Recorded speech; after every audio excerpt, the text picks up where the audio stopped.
It's always the IT guy's fault.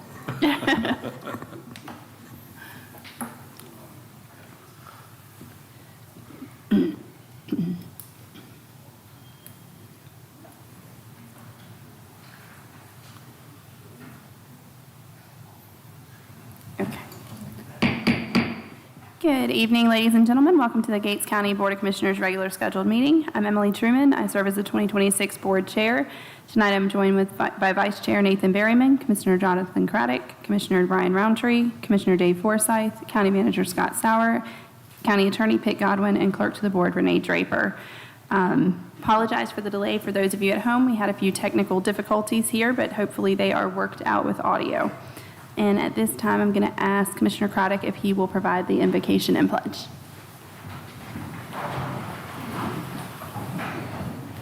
Let us pray. Father God, first of all, we come to you tonight.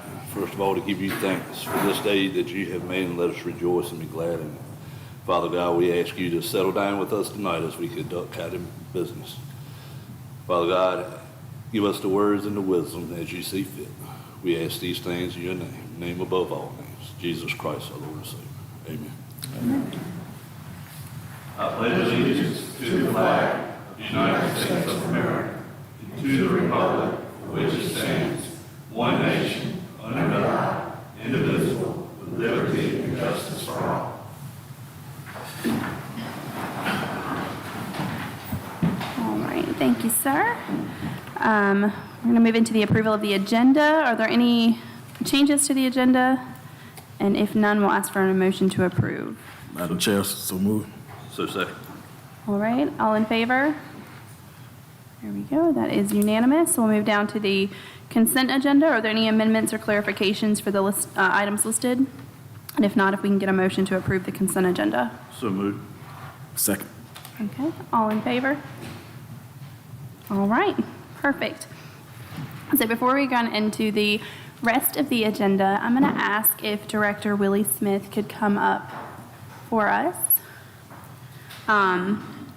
So Director Smith has been with the Department of Social Services for the past 5 years, and I, at my first commissioner conference, was approached by someone that said that somebody was going to steal him from us one day.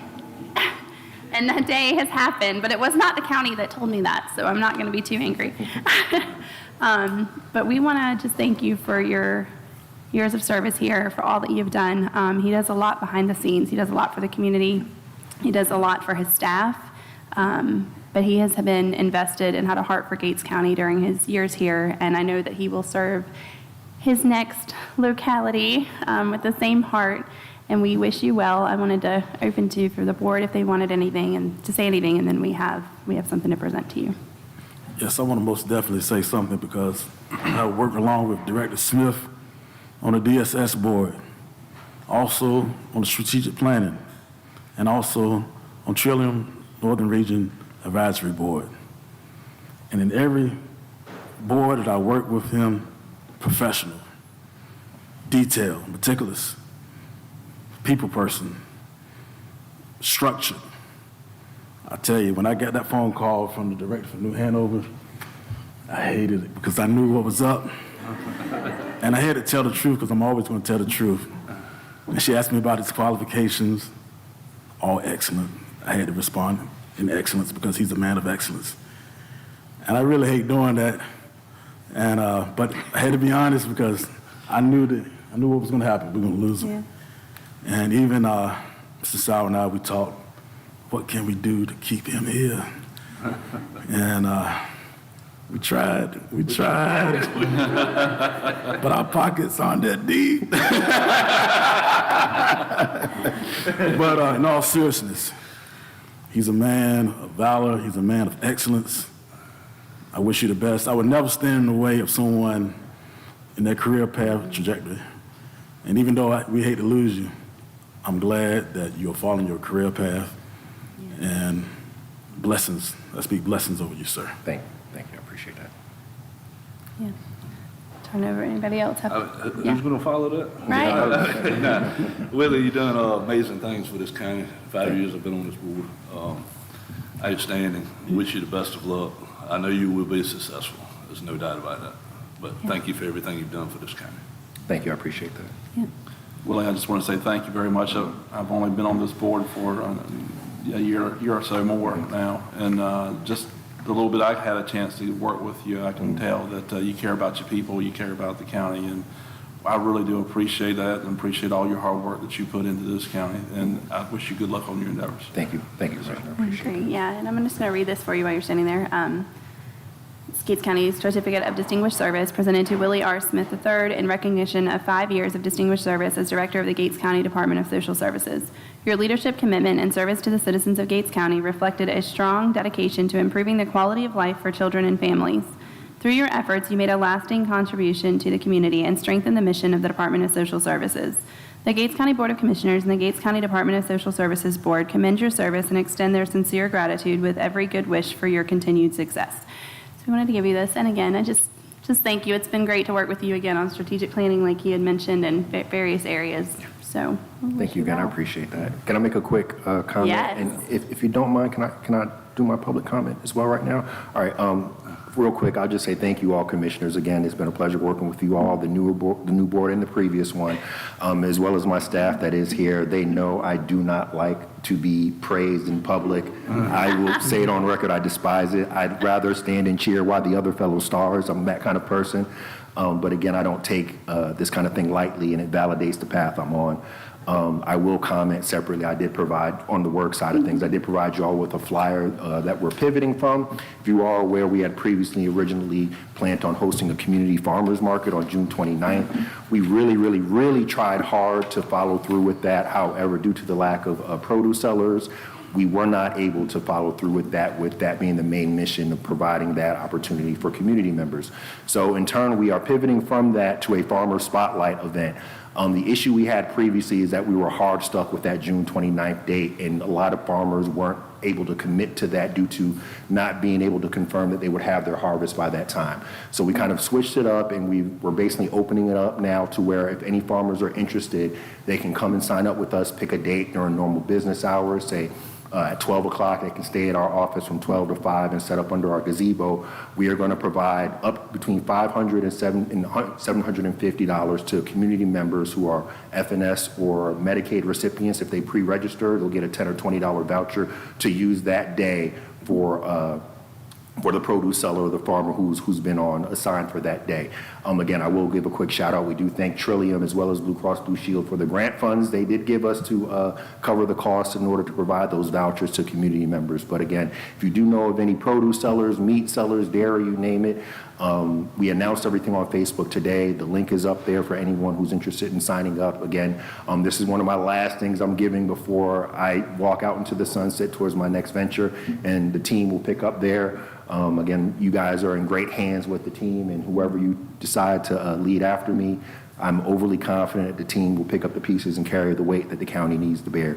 So again, thank you again. I appreciate everything you all have done and the support y'all given me. And I will also say it definitely feels good to be wanted and needed, and y'all have definitely made me feel that way. Okay, so thank you.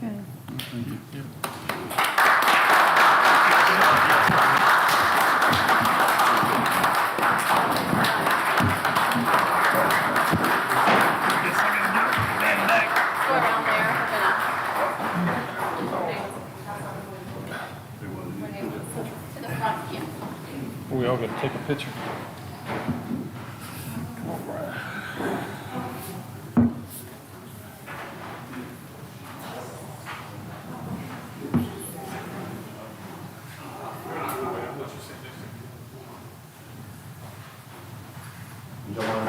This one, come on, Mr. Sauer, get in here. Get in here.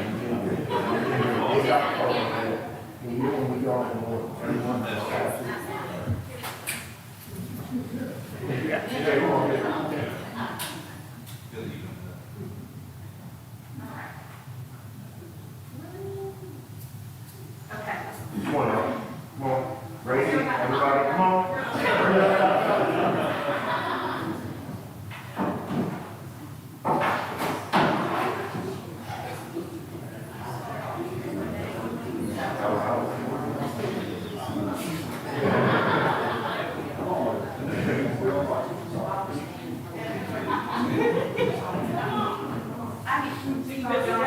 right hand to go somewhere.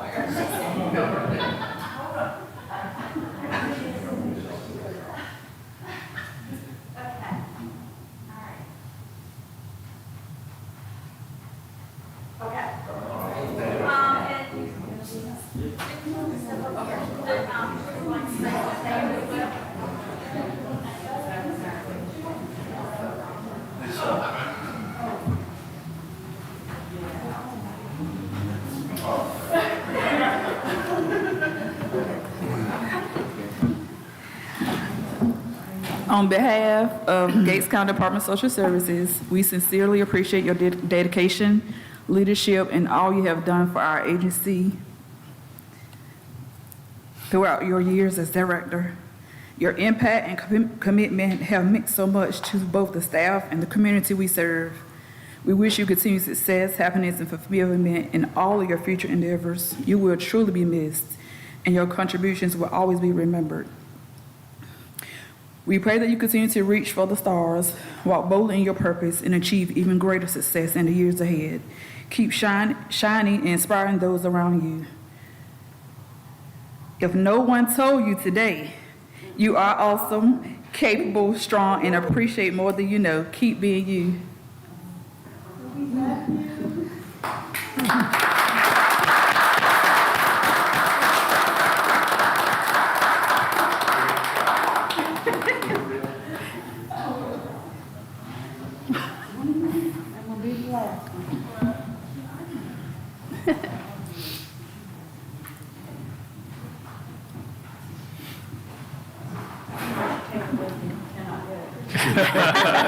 If we could, we would.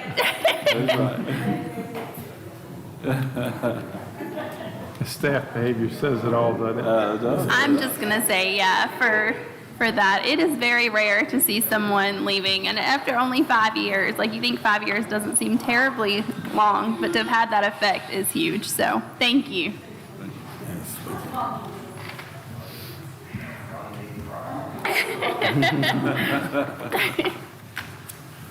All right. So now we'll move on to our special presentations. Ms. Bobby Lowe with Trillium. She could come up and present the annual Trillium and ABC report. Give us all a moment to.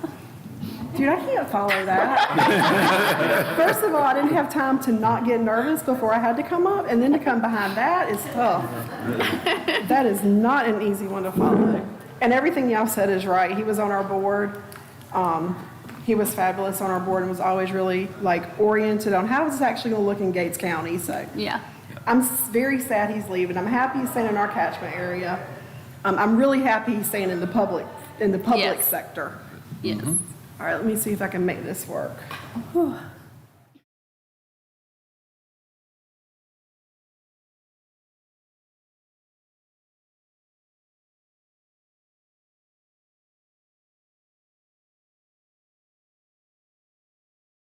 Petroleum Health Resources. Uh-oh. I'm sure I did that. We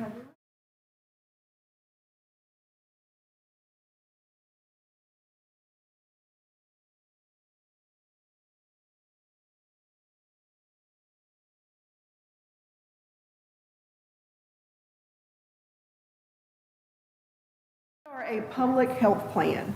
We manage Medicaid for individuals who have significant behavioral health needs, substance use, or developmental disabilities. At the root of us, we are a health plan. The difference is we are a public agency. We're the remaining system of the public sector in behavioral health. We assist members and connect them to services they need through contracted providers out in the communities. People can access care by contacting the provider directly or going through us. There's no wrong door to access behavioral health care. So we now serve 46 counties. So for any of you who have seen this map for years, Ms. Shaw, I know you've seen this map change a lot. When I started working in mental health 20-some years ago in this area, there were 43 area programs. Through the years, the system has changed and shifted. With our last consolidation, there are 4 of us remaining that are the remaining public plans. All 4 of us are the public agencies that are local in the community. We're the largest in the state, serving 46 counties. We have about 92,000 individuals who are on the Taylor Plan for Medicaid, about 216 who have Medicaid Direct, and we serve about 17,000 or so who have no health insurance. So one thing that has been really, really important as we have grown is that we stay locally connected. I do not want you all to feel like you are served by an agency that serves 46 counties. So one thing we've done for the years is we've had the regional structure. Gates is in our northern region, which is 12 counties. We are the largest region at Trillium, but we have these, we are the small rural counties. You know, this is the region that I live to. I live a county over. We are the rural part of our region. Each region has a regional vice president, a regional advisory board, a consumer and family advisory council, and the regional board is who puts people on our governing board. So our governing board at the highest level comes from the regional board. And actually our governing board chair is from the northern region. A gentleman from Pasquotank is the chair of our entire 46 county governing board, and he represents the rural area.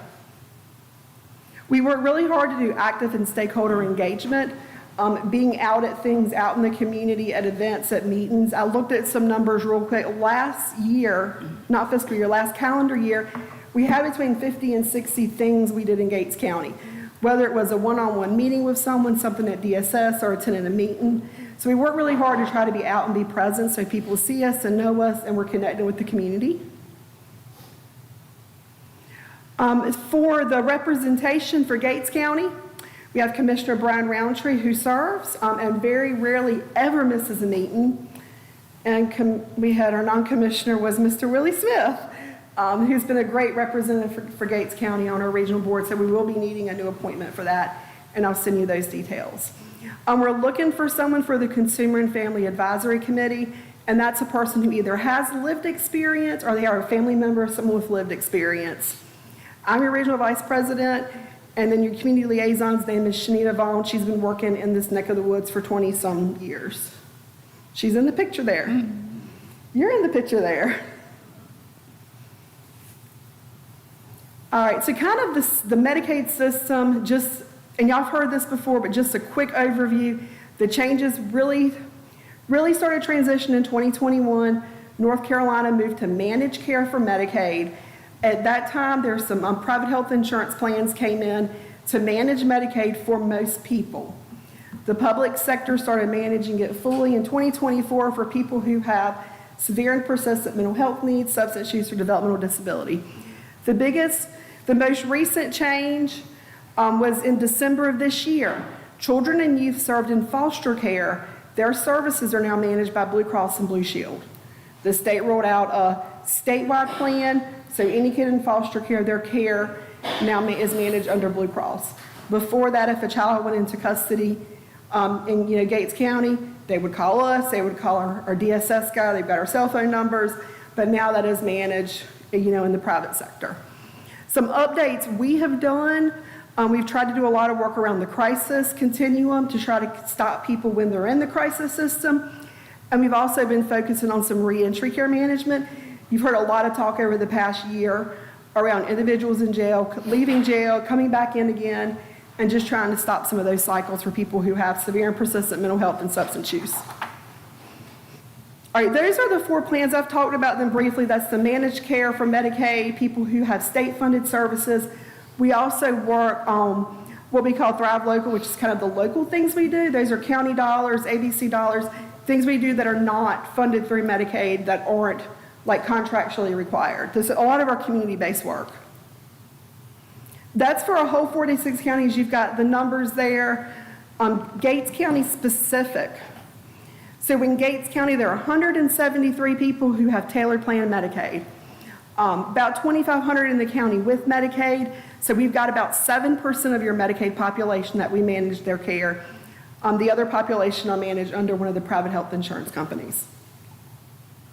For people served in Gates County, that's the whole region. So you see about 77,000 people for mental health, 20,000 for developmental disabilities, and about 26,000 for substance use.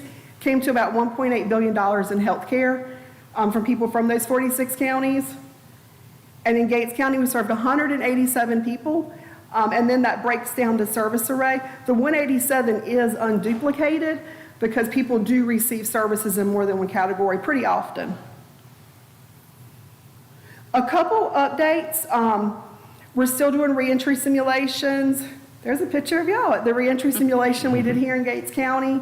We're also working with the mobile clinic. That is actually the mobile clinic that does serve Gates County. They set up at DSS here a few times a month.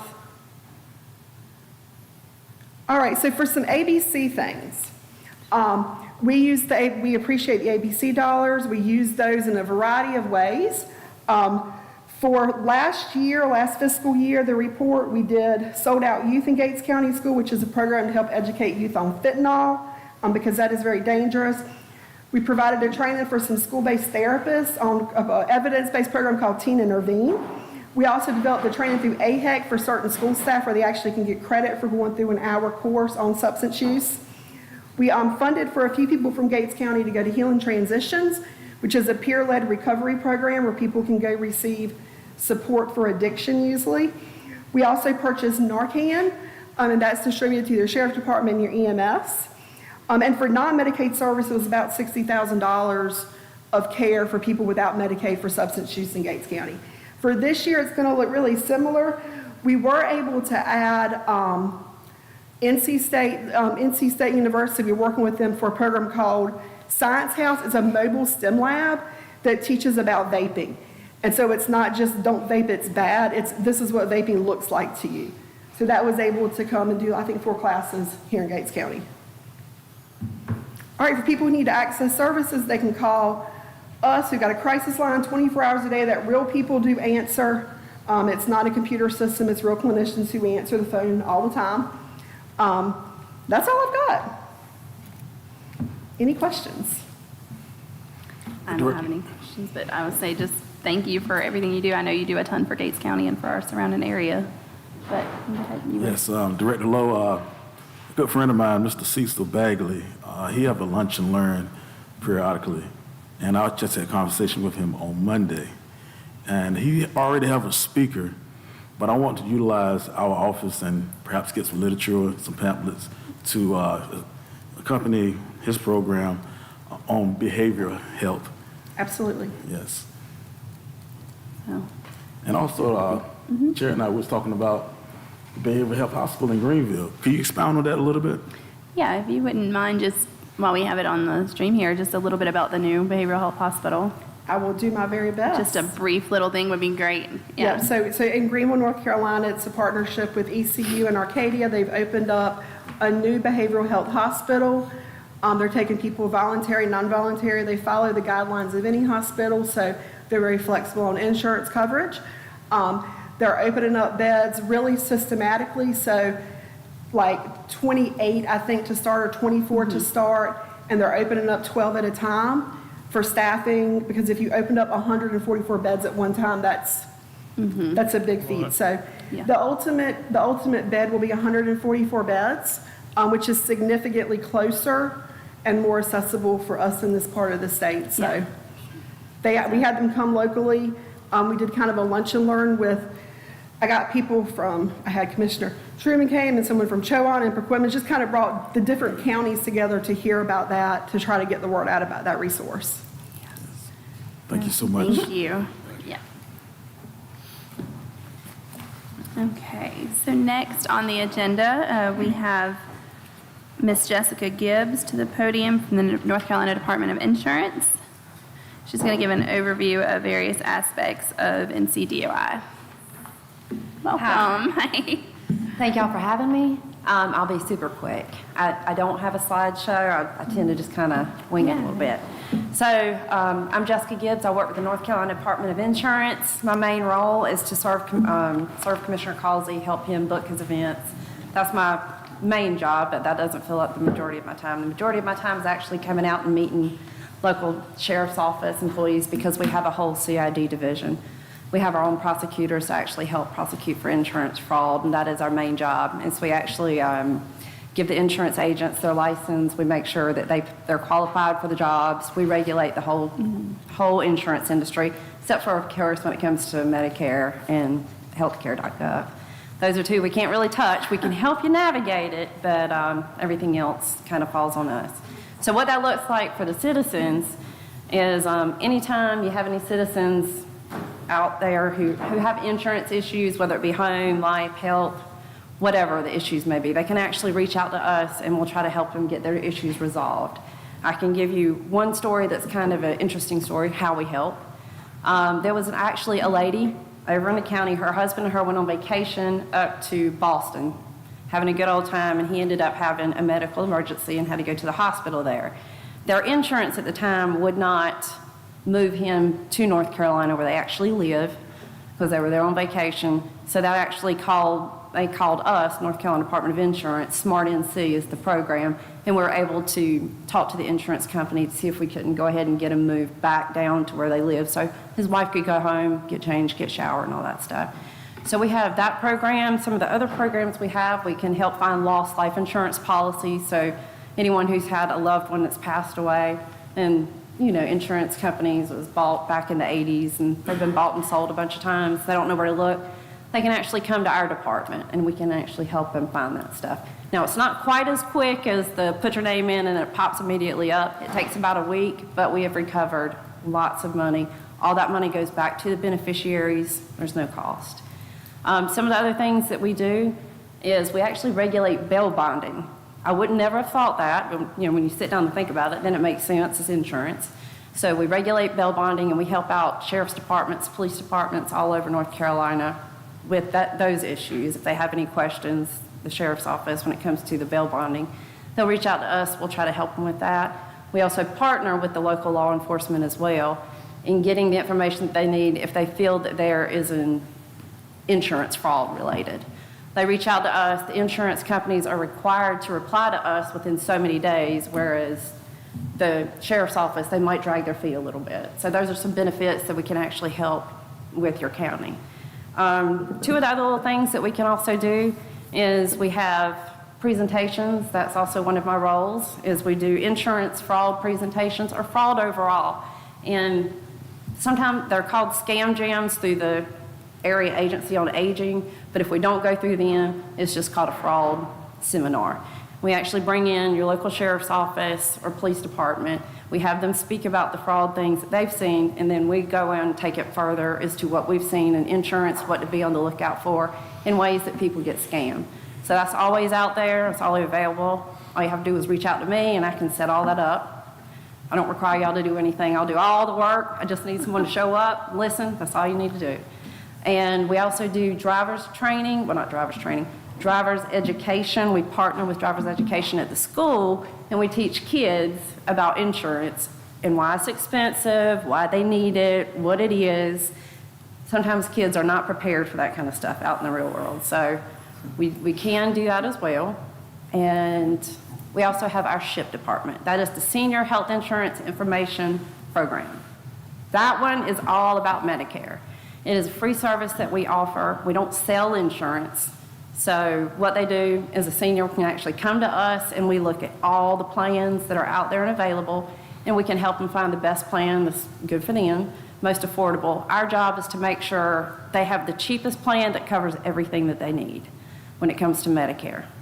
So just throwing that out there. And we also offer, with that comes, if you ever have any volunteers out in the community that are passionate about volunteering, they can actually come to us and we can get them SHIP certified.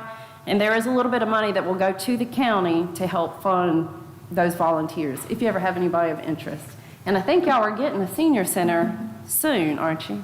Working on it. I believe I saw that the other day. We're trying. Congratulations. Congratulations. I have had the pleasure of meeting and working with some of your staff, of course, the sheriff, Mr. Perry, and the DSS director, Mr. Smith, who left, and he was a pleasure to work with. So that's pretty much all I have for you today. My main thing I want you to take away is I'm out there if you ever need any help, insurance related. If you ever want any presentations, we can work on something like that, and I'll pull it together for you. I don't require much out of you. I'll do the majority of the work. Just need you to show up. That's it. Sounds good. Well, Does anyone have any questions? No, I'll just say, I used y'all before. It's been like 12 years ago. Y'all were great. It really were great. I had a problem with the insurance company, contacted y'all, and like you said, they had to respond. it was like 4 days later, I was getting a letter that totally cleared up the situation from the insurance company. So it was good. We love stories like Okay, I that. was going to say, those are the ones you like to hear, right? Yeah, like, It was yeah, for really sure. good. I know, sometimes I'm like, oh my gosh, I hope it's a good one. And also, I love what you just told us tonight concerning loss insurance policies. My family experienced that several years ago. It's good to know we have it's good to know there's a resource out there to help, find those documents and, possibly get, Yes, sir. monetary value from the insurance policy. And the second thing I love is the Medicare plan. A lot of people don't know about Medicare plans, and that Yeah. advice is going to be great to help them, minimize, amount that's coming out their pocket. So thank you. Yes, sir. Thank you so much. Thank you very All right. much. Thank you. Thank you. All right, we're going to move down to Sheriff's Office update. So we'll call Sheriff Campbell up for.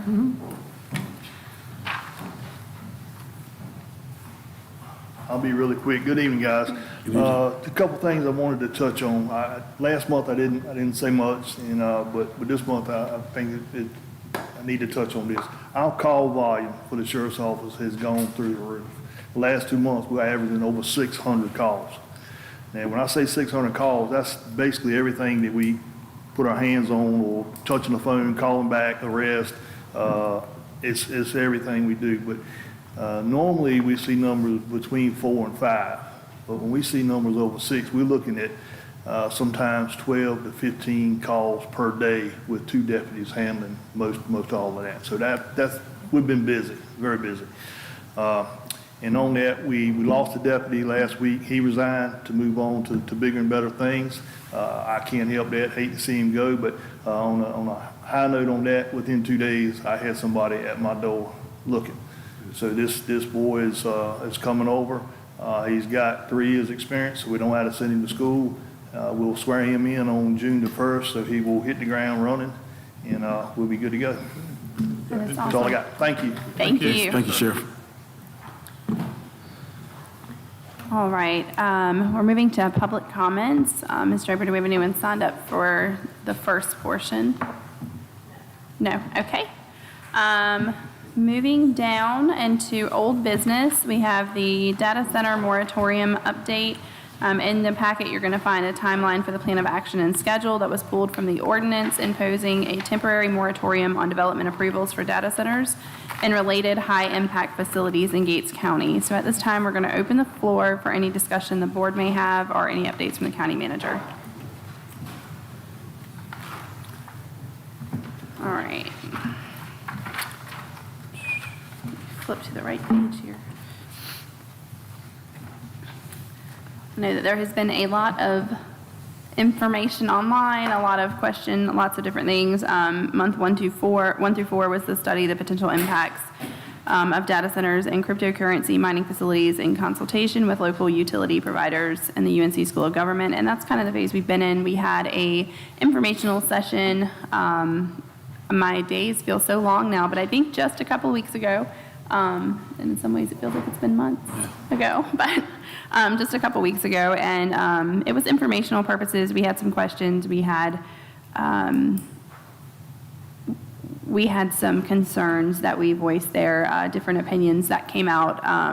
Just want to reiterate that this moratorium is not a time that we're sitting and doing nothing. We are taking this year to do research and to learn what we can, and also to make sure there's been a lot of comments and questions out there. Why don't you just go ahead and stop it? Well, you have to make sure the language is right so that you can prevent any avenue.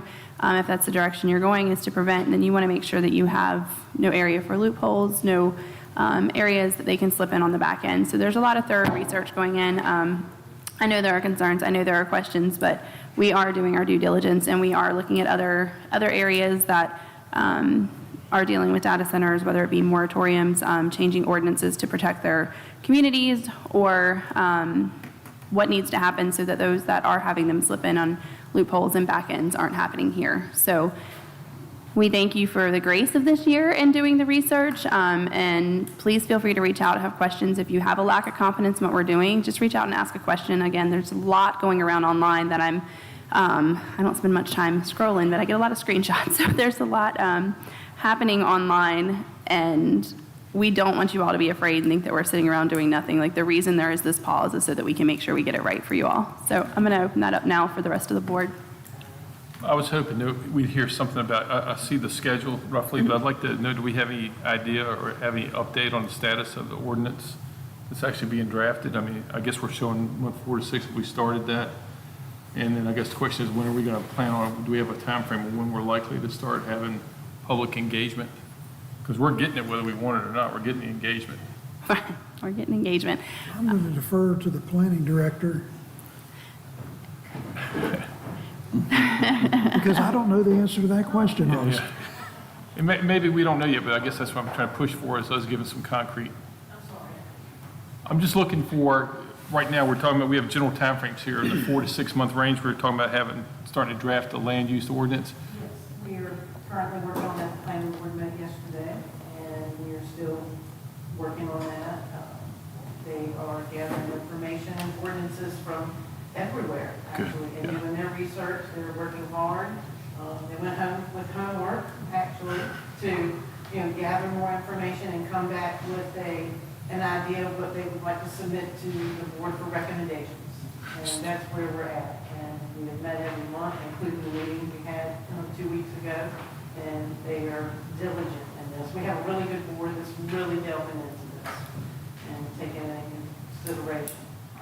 So that's where we're at. So the public workshops, y'all are drafting something now before we actually come to us. We're going to take the public input before we come with a draft, right? So somewhere in the next month or so, I'm guessing, 2 months? Probably not the next month or so. Actually, in the end is when they will come to a recommendation to the board. They'll actually have that Right. for the board.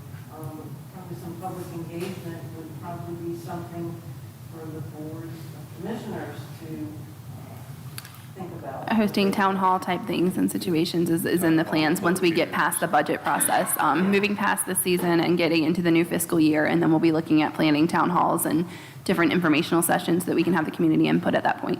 Exactly. Yeah. Exactly. Or release it, online. Right. For people to review and see. Mhm. But yeah, the planning board is working diligently. And we'll, submit something or request any information to see where they're at, minutes, anything. We'll be more than happy to release that to you. Yeah, so what I'm getting at is they adopted the moratorium December. Yeah. So January, February, March, April, May, we're 5 months in. It's just saying it says 6 to 10 month time frame. We're going to be holding public workshops. I'm just 6 to 10, yeah. So once we get through the fiscal year into July, that'll be month 7. So that's still in that 6 to 10 month range. Then we're going to move into those town halls. But we were I guess trying what I'm to. getting at is I wouldn't want to see us getting an ordinance sent to us and without having the public first. I don't think we should be get a draft to us and then have the public engage. We should have it, yeah. Okay. And but also with the recommendations, there will be public hearings as Mhm. well. Okay, And yep. you can even possibly continue those. And you can even extend the moratorium as well. There's another county who actually did a moratorium for 2 years, if you do not feel there's enough information at that time. Right. Right. It's just an option, just throwing it out there. Yeah. I'm not sure what you have to do. Okay, But some options out there. thank you. Sounds good. Thank you. Thank you. Any other comments or questions or discussion? All right. Hearing none, we will move down to new business, the budget amendments. And Manager Sauer, if you could address this item for the board. Budget Amendment F26035. These are United Way funds and 4-H camp funds and administered through the 4-H program with Cooperative Extension. Total $4,610. So this is us moving the money over to them for them to expend? In planning for the receipt of those fees, Okay. so that they have the ability to receive them and account for them, and then pay for the camps. Got it. Item next, F26036. This reflects the follow-up to action the board approved several months ago when we joined the North Carolina East Alliance. There was a $15,000 grant opportunity. Ms. Cherry prepared that application. The board had discussed that a good portion of those funds will go to help pay for signs as folks come in, and we want to welcome them and promote Merchants Mill Pond State Park. This grant is for $15,000, and this accounts for both the revenue and those subsequent expenditures. F26037 reflects donations that have been received through DSS, $1,350, and they'll use those on any number of small projects to assist folks. Budget Amendment F26038. This is tied to the board's contract services in the tax office, where we do business personal property listing verification. And when items are found that are not listed or were listed inappropriate, maybe needed an adjustment, any change in the tax levy also corresponds with reimbursement to the auditor for the work they've done. This is $9,600 for this particular cycle. And I believe that's the last budget amendment. And if we could possibly approve those in one motion, I think that'd be helpful. All right. I'll make the motion to approve them. All right, we have a second? I'll second the motion. All right, if there's no discussion, all in favor? That is unanimous. Thank you. All right, next we have the contract approval, Thompson Price Scott Adams and Company. Contract listed on the agenda is not in the board packet. It was emailed to the board Friday. If Mr. Sauer could address that agenda item, please. And the fee arrangement is a not to exceed $88,500. This is well below what we've spent the last couple of cycles. And we would really like to get action this evening so that they can put their schedule in motion. They have already sent Mr. Robertson a lengthy list of things we need to pull together. So we're off and running already. Okay. Do you have any questions, discussion, or a motion to approve? So motion to approve. All right, Second. pick one. Okay. All right, if there's no discussion then, all in favor? That is unanimous. Thank you. Now we're moving down to the updates from the clerk to the board. So Ms. Draper will have the floor. Thank you, Madam Chair and Commissioners. A few brief updates. County offices will be closed Monday, May 25th, in observance of Memorial Day. The 2026 NCACC Annual Conference registration opened up today. That's going to be August 19th through the 23rd in Durham County. If any board members are interested in attending, please let me know so arrangements can be made.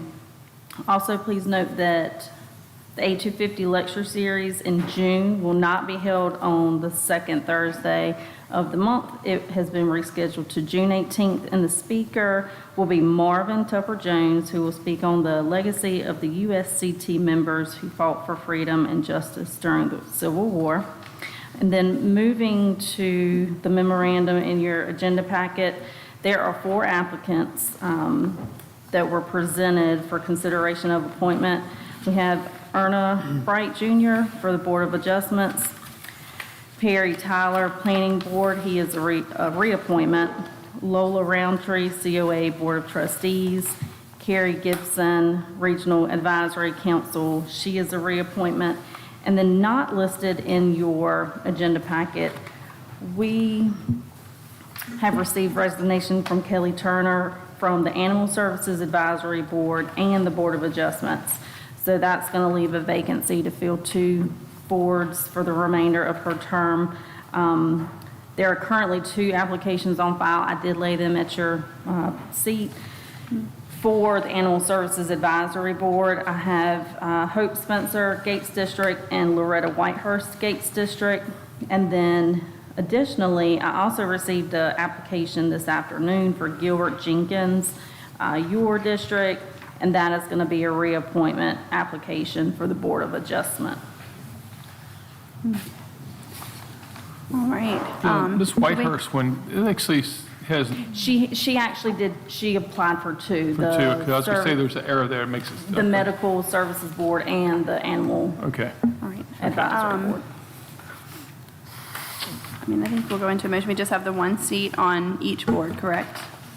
Say that again. One seat on each board, and then the other 4 are the reappointments. Yes. Okay, reappointment requests. So I don't know how you guys want to take them, if we're going to go board by board or all together and make a motion, or?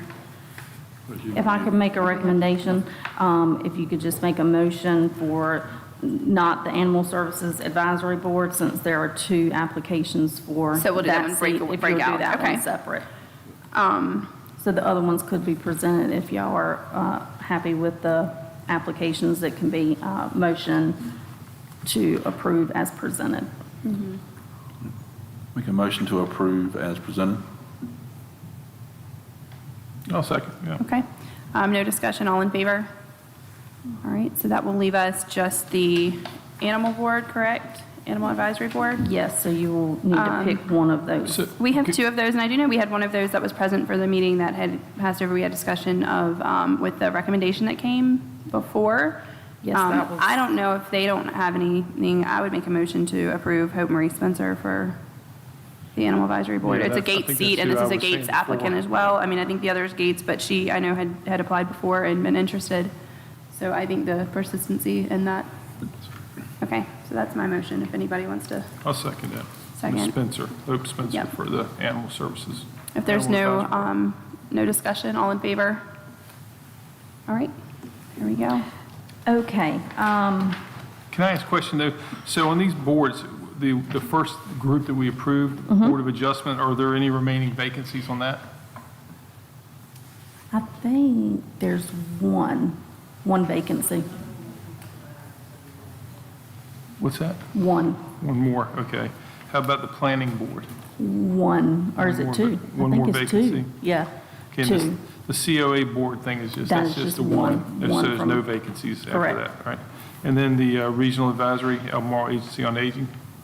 One, I believe, don't quote me on that, I can, Okay, yeah, just like I'll to know, follow 'cause up. we're still needing Yeah. to- If we could get another update, I guess, Yes. on any boards with vacancies, Vacancies, that would that's be what I was great, getting yeah. at. So I know can who do to that. push for when we leave here. Yep. Okay. will All right. do. And then the Animal Services, this is a 1-for-1. We've got one vacancy created and one to fill it. Yes, Okay. that Yeah. one All right, got it. will fill Ms. Turner's remaining term. Okay. Okay. Okay, any other questions on that? I do have a couple of highlights from the next 2 items that are listed on my memorandum. Voluntary Agricultural District Program reactivation. The process of reactivating the county's Voluntary Agricultural District Advisory Board has begun in coordination with Cooperative Extension and Soil and Water Conservation. An initial review of the current ordinance compared to an updated state model that has been provided, there are several areas that are going to require updates, including conservation agreements, GIS mapping, public notices, and the development procedures. So before moving forward, after some research in coordination with Extension and Soil and Water, the staff is going to coordinate with county attorney for legal review, work with the planning on GIS requirements, and determine whether to retain the enhanced voluntary agricultural district provisions. So once that work is complete, a revised draft ordinance will be prepared and brought back to the board for consideration. So there's more details in your packet for that. And then Merchants Commerce Center Committee. When I originally, after the board was formally adopted last month, April 15th, I used the terms from the original appointment date and staggered them that way. A concern was raised by one of the members, since the committee has not yet met, that a member could, their term could expire before they really had a chance to do any work and serve on that board. So the request is not to change the staggered structure, but to restart the term dates using April 15th, which is the official adoption date of the committee. So a suggested action would be a motion to direct staff to revise the staggered term end dates using April 15th as the starting point date. And why is this again, though? You're saying because they aren't going to meet between now and when's the first person then leaves till October? So let me look at my dates. Yes, October, there's some that, nope, not October. August 27th, 2027 is when some of their terms would end. And then The first one is October, October. yeah, I see what you're looking at. October 2026 would be the 1 year, and then April 2027 would be the other 1 year term. So there's concern that they wouldn't have full Participation. Proposal was just to have it line up with Participation. when we adopted the actual committee to move into, Yes, they wouldn't have full participation in the board. Okay. so, So moved. I'll second the motion. all right, any discussion? And if not, we'll call for a vote. All in favor? Any opposed? All right. Okay, lastly, the strategic planning team and the sub-teams have reviewed and approved a community survey that was emailed to you all. And I do have it sitting on your desk. This anonymous survey is intended to gather public input to help guide the future of Gates County. And tonight, I'm just, since it is a survey being distributed to the public, I'm asking for a motion to direct Yeah. staff to. I would love to make a motion to direct staff and to also set a hopeful end date to have the survey closed by June 15th, if that is amenable, to give it a couple weeks out there, but so that we Okay. can move forward. I'm just going to say that, and because we had a meeting today with, it was not a full board meeting, I had a meeting with Commissioner Roundtree was in there, COA, and they would like to continue conversations and move forward in conversations about bringing opportunities from COA to have some classes in county, and they're going to need the data return from this. So if we could set a deadline of mid-June or something so that we can hopefully move this forward and bring some opportunity to our citizens, that would be ideal. That's my motion. Second. Is there any discussion? Yeah, so we brought this up last year, we talked about strategic plans. So who, I mean, I get the input, I think this is a good idea, I'm going to vote for it in a second, but just trying to understand, this is being collected up, and who is actually managing and massaging and creating our strategic plan? So our lovely clerk of the Don't board look at me. has had it, but we have several committees that are that she's overseeing, different committees over different service types. I'm trying to see if we have them listed here, what they are, because I'm not going to be able to remember off the top of my head. But this is just to give them more direction on what the community desire is to see Yeah, the direction of the community. I guess Yeah. what I'm trying to get is, I still believe that this board should be ultimately the ones making a collaborative decision on the strategic plan, not delegating the whole thing down to anybody. I mean, we can take recommendations, but we as a board should spend time collaboratively looking at the strategic plan. And That's my opinion. definitely will. I'm okay with going forward with collecting information. Yeah, but- collecting information and then, Yeah, I think you guys agreed Ultimately, on we do that. have the final. Well, we finally approve it, but I think a lot more of the making of the sausages, I'm now being thrown back at me for saying. I think we should participate in making the sausage some. no, Okay. I can appreciate All that. right. So we'll move forward then with this and we'll talk about bringing us on board for more of the process. So we have a motion. What, are we now saying that Dave's now the chair of the? He's of the the- sausage committee. I don't know. Okay. Okay. Well, The memes are popping. can we move forward? Do we have a second? Does somebody second that? Yes, we have a second. All right. All in favor? Because we're done with discussion. Okay. That We're good. concludes my updates. Thank you all. Yep. Where are we? Okay, we are at the county manager update, report and updates. I'm going to turn it over to Mr. Sauer. Thank you, Madam Chair. Item 1 is an update on the Community Center and Senior Center project. Several of us on Monday, the 18th, had the opportunity to meet with USDA Rural Development, and that was Warren Perry and Lisa Cherry and myself, and did I forget anybody? I don't think so. And we had, in addition to USDA, we had the senior architect project manager from the firm that the board has selected that we will be working with. But on the USDA side, since that's where our first allocation of money has come from, I think it's important to talk a little bit about that. It's a $1 million grant that's been approved and written into law. But until we take official action to receive it, the clock doesn't start ticking. And the ticking calendar clock is 5 years.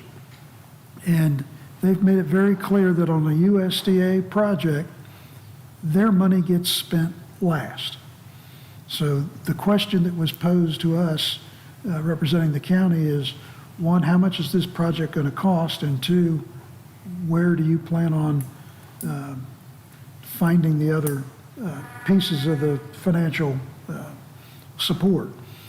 And we brought the architect into the conversation then to say that we are just now working on our scope of work for the architects to go through the planning, design, and programming for this facility, because it really has, I think, expanded in concept over time. And this has been at least over 3 years.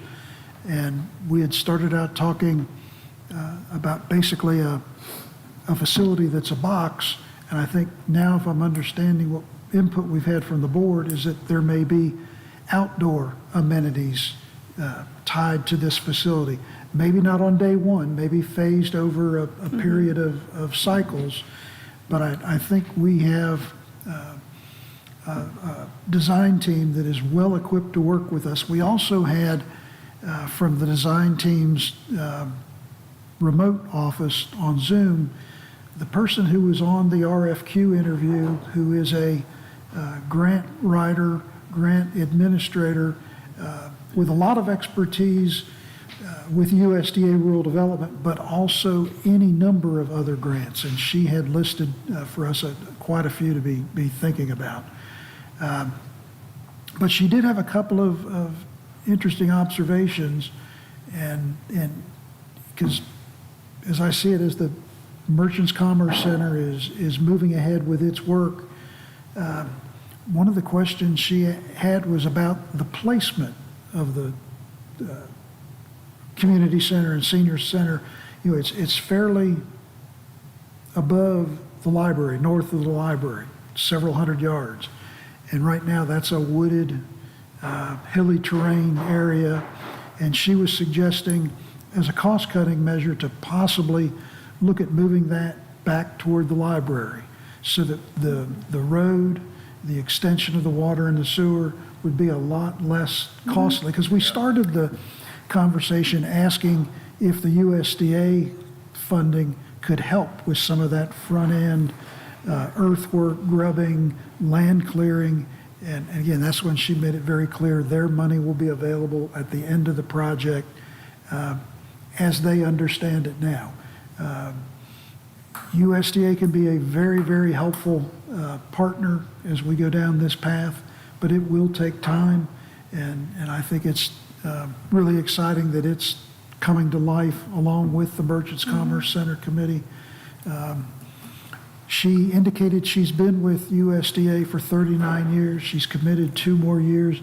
She said she couldn't promise that she'd be here at the end of our journey, but I think we're off to a really good start.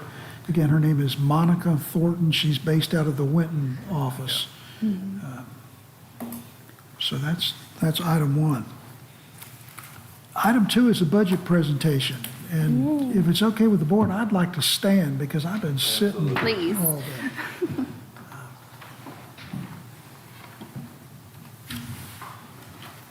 And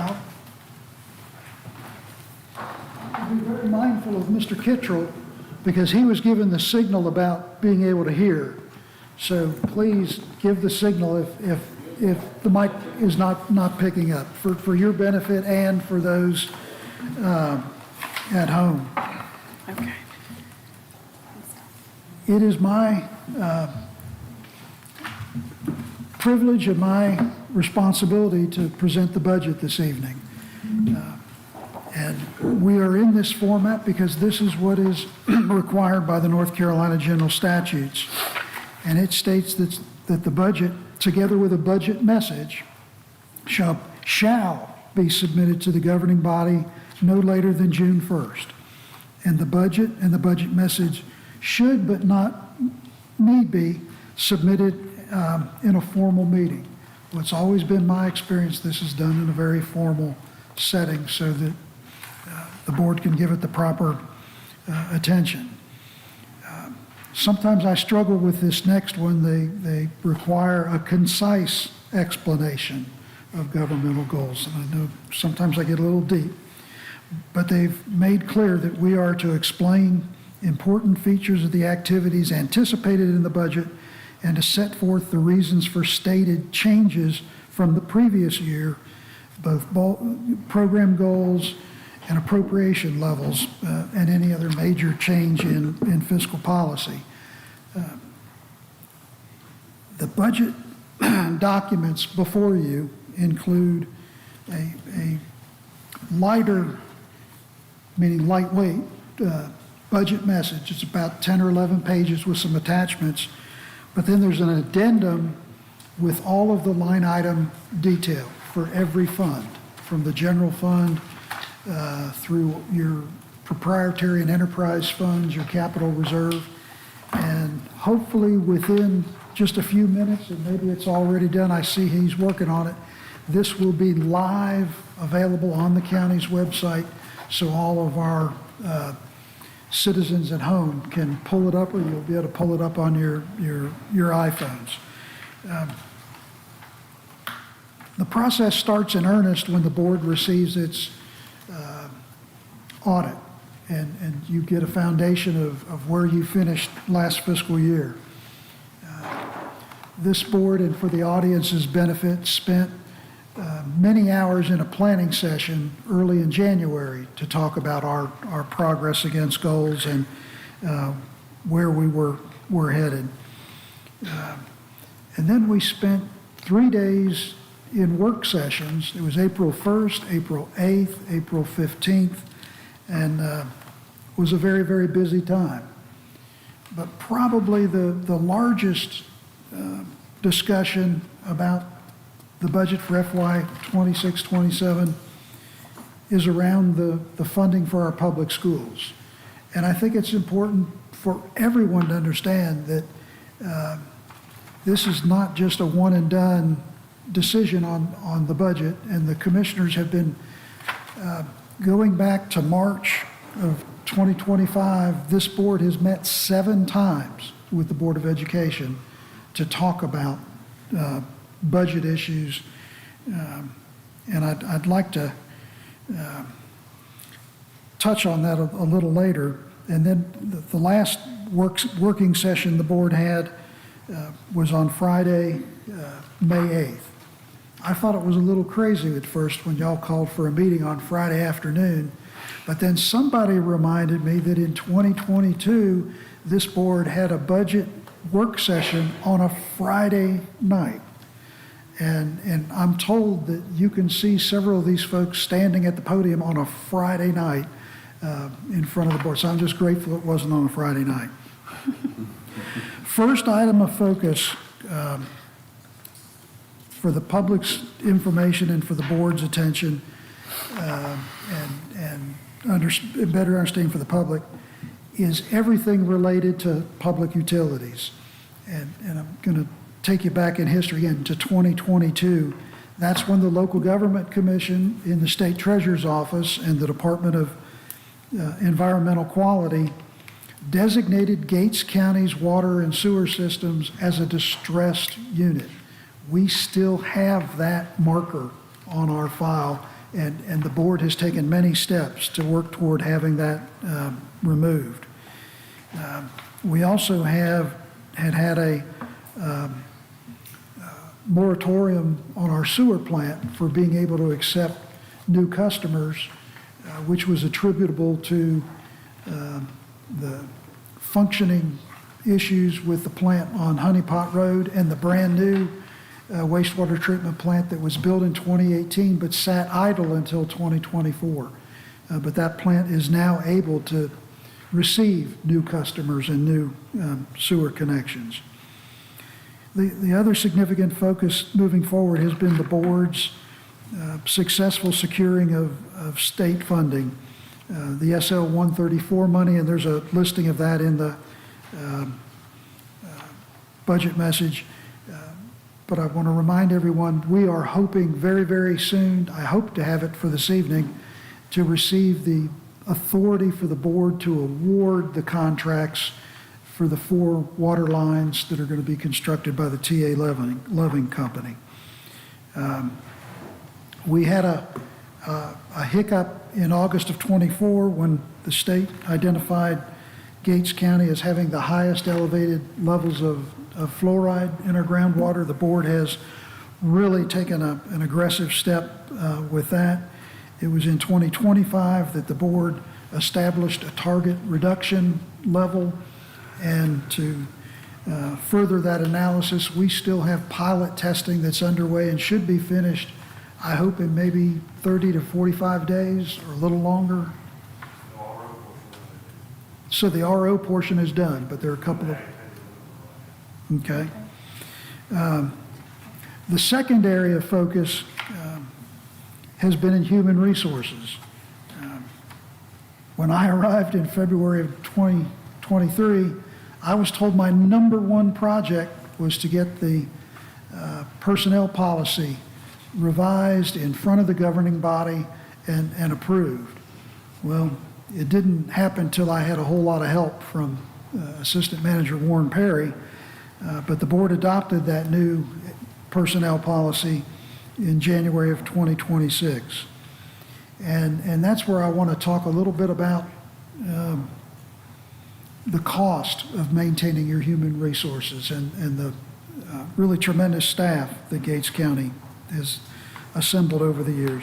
The new personnel policy had a structure for longevity pay, one time a year, normally in the month of December, based on years of service. Moving into this new fiscal year, the requested budget amount for the longevity is $19,800.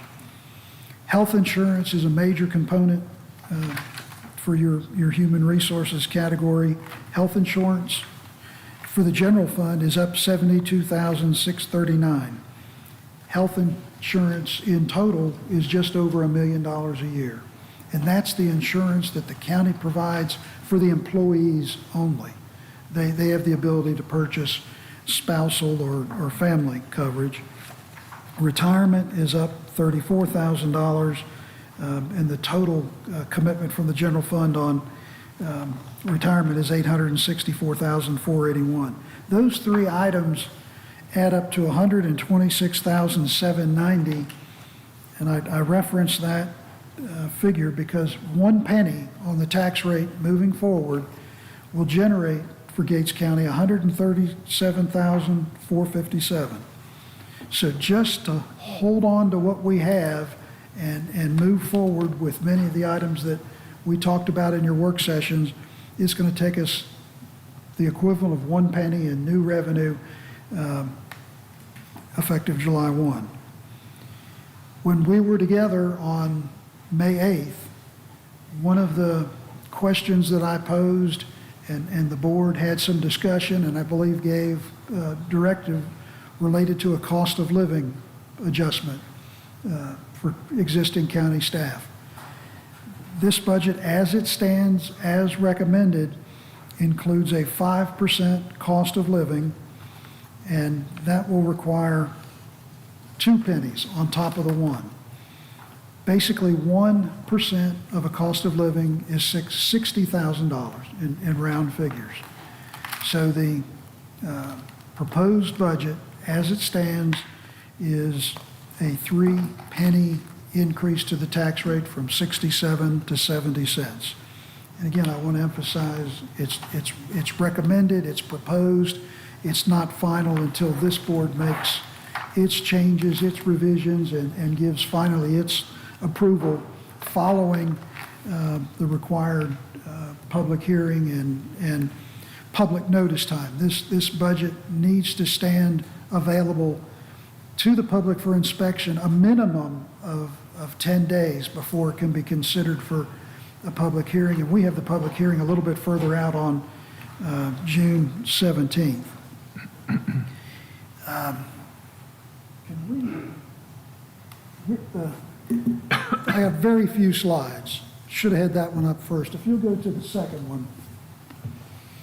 I'd like to talk about water and water rates. As the board will recall, part of the grant project funding that the county had received was for water system assessment, inventory of assets, hydraulic studies, and rate studies for both water and sewer. In the proposed budget, we are proposing, and this is a rough average, 7,000 gallons is the typical four-person household nationally. We may be below that, we may be above that, but as we compare ourselves with our regional water suppliers, on the county's current rate structure, those 7,000 gallons are charged to the customer at $44.70 for that month. Under the rate that was recommended in our rate study, and they did a projection with recommendations for every fiscal year for the next 5 or 6 years out, the FY27 budget recommendation is using those figures, and you can see where we fit within the region. Camden, for the same level of consumption, 7,000 gallons would be $62.90. Perquimans, $71.50. Chowan County, $49.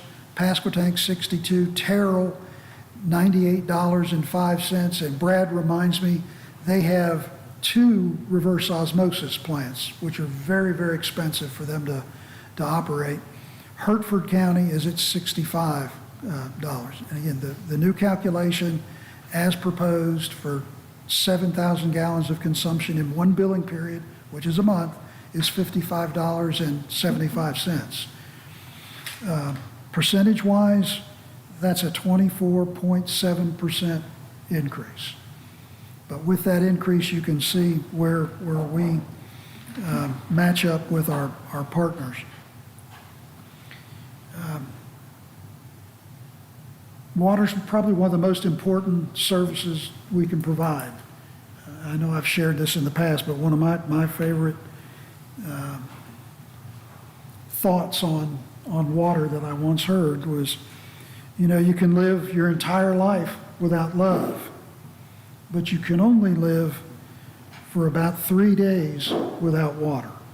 So water is a precious, precious commodity. Our annual water production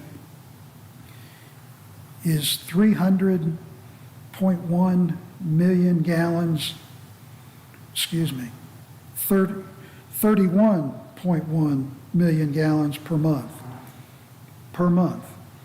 Our annual water production is 373 million gallons in a year.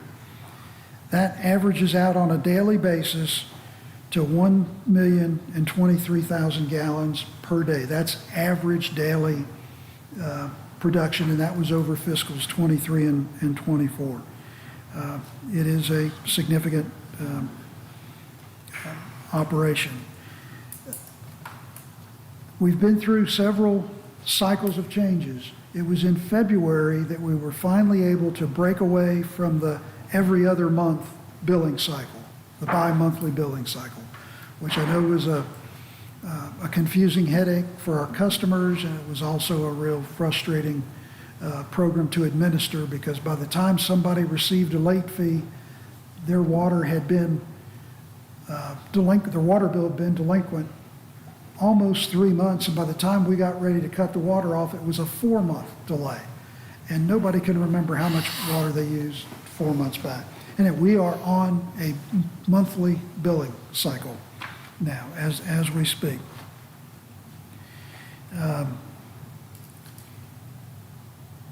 There is, within your addendum, a water rate comparison and this is online available for the public as well as for the board, of the current rate schedule for the fiscal year 25-26 and then the 26-27. Presently, under the monthly cycle, for example, our base rate is $14.50. That $14.50 gives you water up to 1,000 gallons. The next 7,000 gallons under the current rate is $5 a thousand, and then after that, to achieve our conservation rate, after 8,000 gallons, it's $5.05. When we went to the monthly billing, we had to go with the state's recommendation where anything above 4,000 gallons in a month consumed has to be treated for, not treated, but charged with a water conservation rate, which is good for the resource protection, it's good for the consumer to keep control of their budget, and it also is one of the markers that the state looks for when you apply for grants and other funding. They want to make sure that you have a water conservation rate programmed into your budget model and financing. So for 26-27, our base rate will move from $14.50 to $19 as recommended. The first few thousand gallons in the current year, $5 a thousand up to 8,000. In the proposed, it'll from 1,000 to 4,000 gallons is $6 per thousand, and then anything above 4,001 gallons is $6.25. Again, that's probably a little too much detail, but for the folks that we hear from who pay attention to their water bills, it's critical to be aware of that. Solid waste.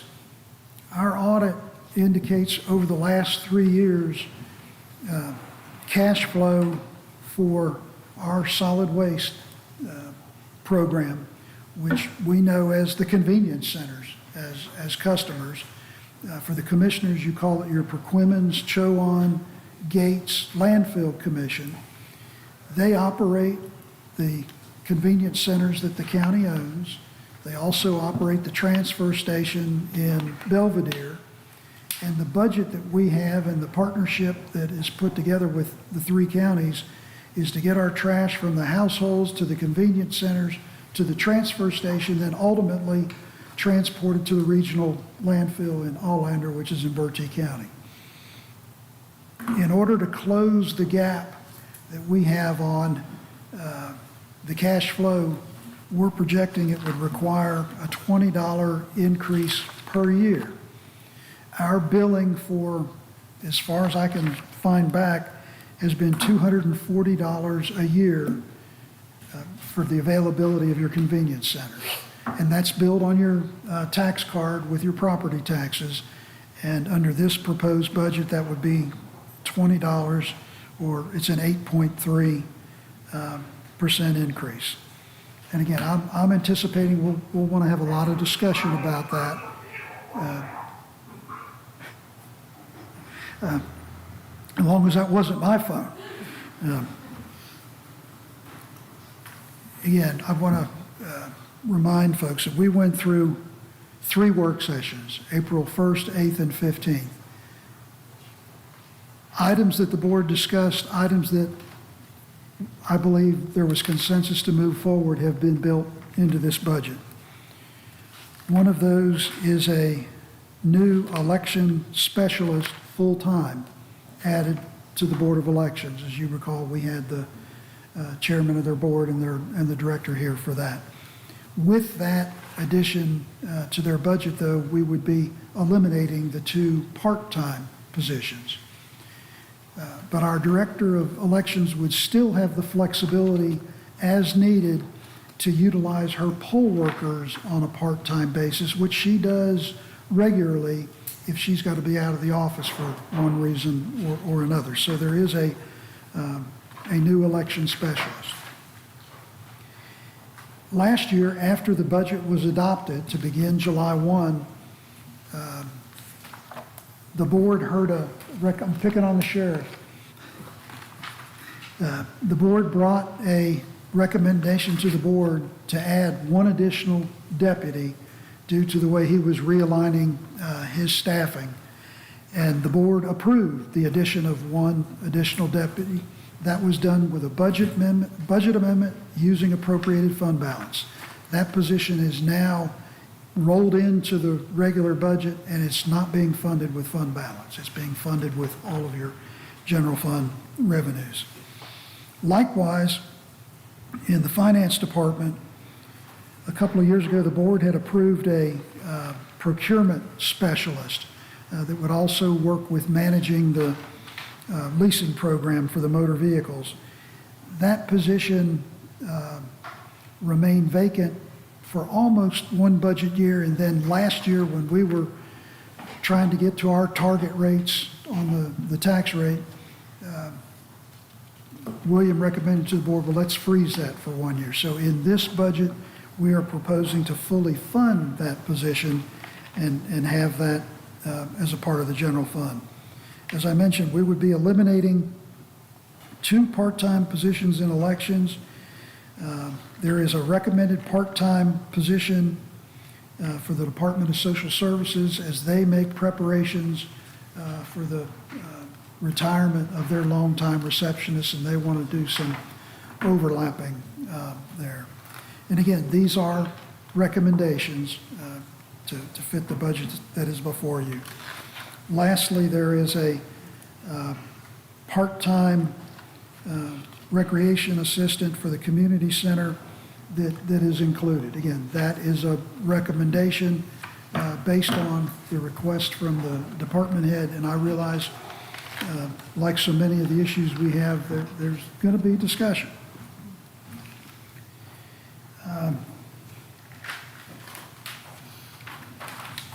When we were talking about planning, zoning, inspections, and economic development, in addition to the topics of the data center challenge that's ahead of us, the fact that there are some new subdivisions being created, we had a discussion about nuisance abatement and whether or not that should be handled on a complaint basis only, or should it be handled on a basis where if we spot it, we address it, we deal with it, whether it's grass that needs to be mowed, junk vehicles. And the takeaway I had from that work session was the board that we will move forward on a direct focus approach, not a complaint based. And we have fees budgeted so that when yards need to be mowed, vehicles need to be removed, there are fees that can be attached to those properties for the mowing, the towing, and there might be other cleanup related things. So those changes are in the budget. I noted in the budget message when I gave the summary of departments that the funding for the Board of Education and the Board of Education's request by a mutual agreement between the two governing bodies would be delayed until June 1st. As we discussed, the statutes require that the school system have its budget to the board by May 15th, and after a couple very lengthy joint meetings with the school board, I think both boards voted unanimously on that, if I remember correctly, to extend that. That's the real elephant in the room as we move forward. And the board, I think, took a tremendous first step in stating its intentions on May 8th and laid that out. But I want to go back to those 7 joint meetings that the Board of Commissioners had with the Board of Education starting in March of '25. That's a lot of meeting time, discussion, and wrangling in issues. The very first joint meeting we had after this board and its reconfiguration came together in 2025, that very first meeting we talked about consolidation. And we heard from the superintendent that on the very next day, the school board was going to be meeting with a consultant to talk about consolidation of schools and possibly eliminating a campus. And I believe the minutes also reflect that this board discussed that there may ought to be an examination beyond just school campus facilities, but other facilities within the school system. So I wouldn't want anyone who may have just tuned in to some of the meetings or just started paying attention to news reports or social media to think that this is something that has been, what's the best word? Wouldn't want anybody to think this has been pushed on the Board of Education or a surprise. I mean, this has been discussed for 14 months. And I just have to say it, we don't want to find ourselves where we were in 2023. I mean, it's almost to the day when there was a motion to provide a one-time, non-recurring appropriation of fund balance monies of $828,000 to help replenish the general fund reserves of the school system because they were in the hole. Well, I've provided a hard copy of the chart that you already have. It's in that thick binder provided by the school board, very near the front, but this copy is a little cleaner. But what we're still waiting and anticipating is that we've been alerted that at the close of this fiscal year, 25-26, there's going to be an operating deficit for the school general fund somewhere north of $400,000. I had 430 in my mind. It may have been a larger number when we were last. I think it was 438. Okay, well, again, I was thinking 410, but yeah. the trend is problematic. And again, this is not a new story. The board, I think, was dead serious in 2023 with its concern that y'all didn't want to find yourselves in this situation again. So we're here.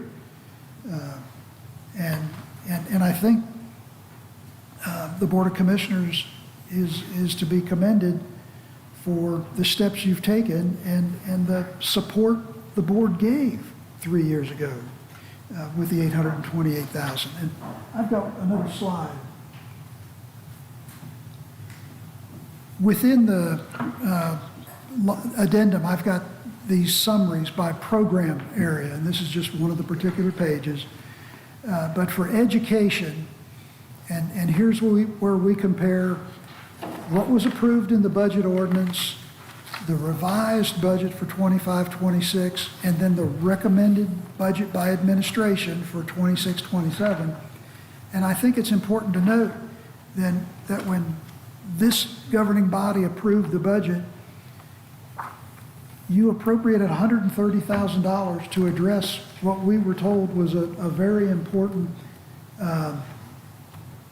critical issue, and that was the school nutrition, to support the free breakfast and lunch.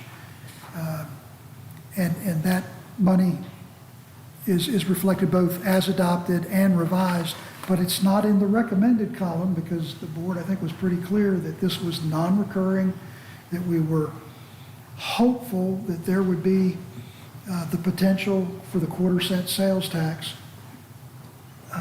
And it was put on the referendum for March of 26, and it failed. 75% no and 25% no.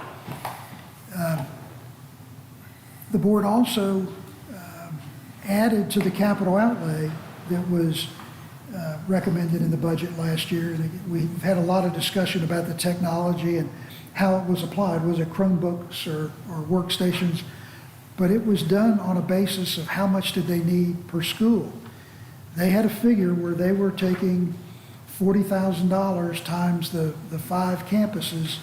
And at that time, the Board of Commissioners indicated its approval to, at least for this first step, to go for 3 campuses. So that's how we got the 120 on top of the 200,000 to be 320.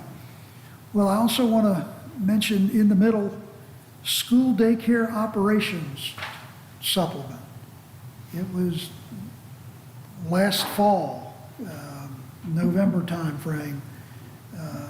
The Board of Education came to us and brought to our attention that the daycare program was going to be closing, that it was losing money, and they had made a request for $50,000.